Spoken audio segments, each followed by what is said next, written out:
He is already one of the greatest Premier League strikers ever. Erling Haaland might be the greatest goal scorer to ever grace the Premier League. And he's still only 23 years old. Him and Mbappe almost look like the two players who are going to eventually overtake Cristiano Ronaldo and Messi as the two best players in the world. But there's something deeply confusing going on. Why is it that this player who almost won the Ballon d'Or is being strongly criticised? I'm sure you're well aware an awful lot has been written and said about you. But for his general play, for such a player, it is so poor. Not just today, I think he has to improve that. He's almost like a League Two player. Where do you sit on his all-round game? Are you Team Roy Keane or Team Chris Sutton? No, I'm Team Keane. You think it's bang average? I think it's bang average. I genuinely do. As good as this guy is, there are parts of his game that I don't think he's ever going to be the best at. There's people like Harry Kane going about now, people like Ivan Toney going about now. We're always looking at players, how can they develop, how can they get to the next level? And I just think his hold-up play, it can do with a little bit of work for sure. The problem that Haaland has now, because he's not just getting judged with his goals, he's getting judged with his link-up and all-round play, which I think... But is that right? Is that fair though, Alex? It should be a lot better. The reaction from the gaffer, however, is a different story. I'm not agree with him. Absolutely not. He's the best striker in the world, and he helped us to win what we won last season. Haaland was signed with the main focus of scoring goals. Maybe he is just a goal scorer, but that is what he does. But he's recently caught flack for not delivering in the right moments. No goals scored against Liverpool or Arsenal or Real Madrid. To properly explain where Haaland stands amongst the world's best, we need to look at the comparisons he gets to two players in particular, Harry Kane and Kylian Mbappe. But he's not in the same planet, say, as a Harry Kane. In terms of his all-round link-up play, right. I mean, Harry Kane could drop off and play passes like a number 10. H is the most complete. I don't think that's a discussion. I think he's the most complete. I don't think at this stage Haaland's a better finisher than Kane. I would say Kane, both feet, probably still edges Haaland right now. The question is Mbappe or I'm taking Mbappe. You can't change the question. I'm taking Mbappe. I'm taking Mbappe. Well, I'm just saying they play different positions. That's what you're taking. I'm taking Mbappe. Everybody is. Mbappe also can go and create goals on his own and take a game out by the scruff of his neck. Of course there'll be question marks about me. Bring it on.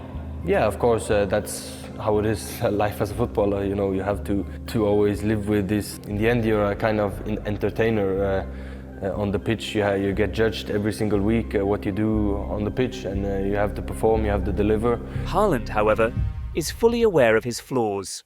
I'm focusing on myself and I focus on developing.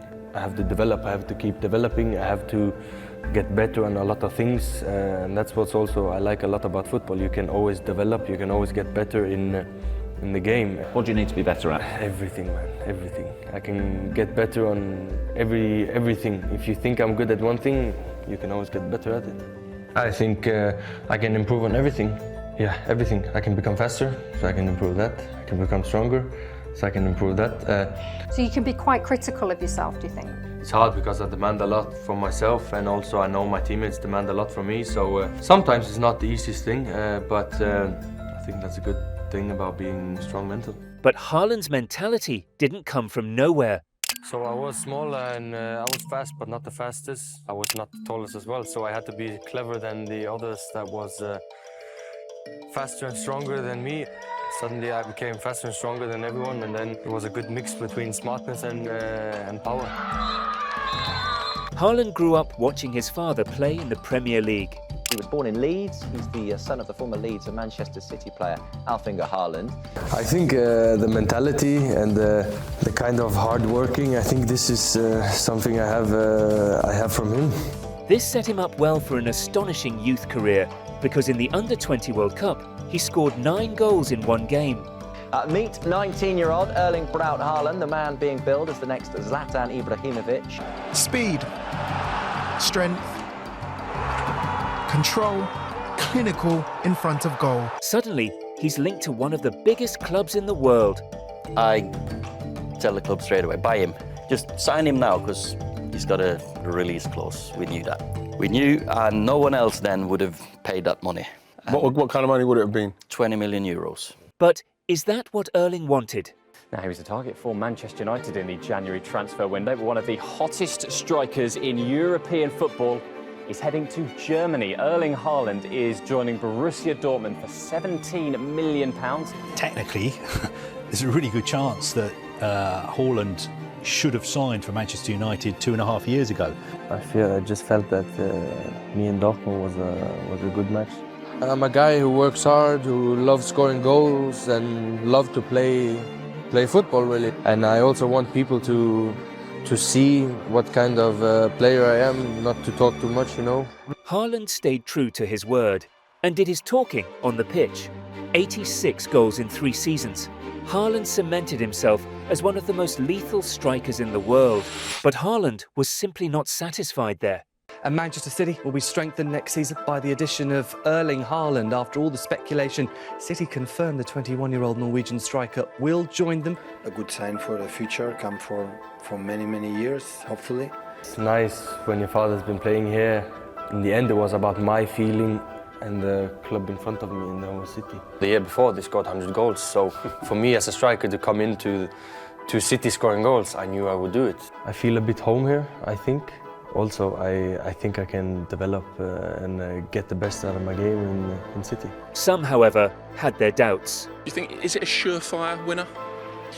Oh, he'll score goals. That's what he's been brought to do. Of course, he'll score goals, but it doesn't guarantee that City will, win everything. It's going to be very different for him to come here and start scoring goals like he did, in the German league. It's not going to be that easy. He'll have to work at it.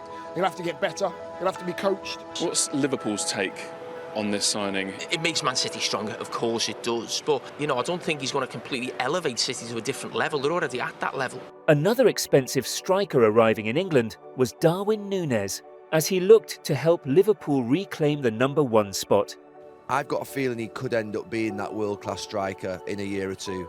You look at Haaland's body compared to his body. I think Haaland will always be bigger and stronger, but I think he'll get bigger and stronger the more he plays in this league, the more he matures, the more he gets older. Harry Kane was another striker also targeting the Golden Boot. It wasn't going to be easy for Erling, but it was here where the Premier League found out firsthand that Haaland was different. When we look at Erling Haaland, 27 goals in all competitions in just 24 games. And Erling Haaland has broken Manchester City's goals in the season record, moving to 39. Erling Haaland has scored 44 goals in 38 games. Haaland scoring his 50th goal of the season in all competitions, a stunning achievement and a record that has stood for over 90 years. 52 goals in all competitions as he lifted the treble. Haaland was truly on top of the world, but despite this success, Haaland was not selected to win the Ballon d'Or, which leads us to his second season with Man City. Haaland's claim to the Golden Boot is not as clear as the previous season, which has been noticed by many. When his finishing starts to get poor, and it has been a few times this year, that's when he's going to be criticised, because he needs the goals to keep those numbers up, because lots of his other game need polishing. But maybe for Haaland, it's less about being the best in the world, but much more about something else. The main focus, as I said, is to win games and to help the team winning games. We play the football game to win it together. Focus is on winning games and winning trophies.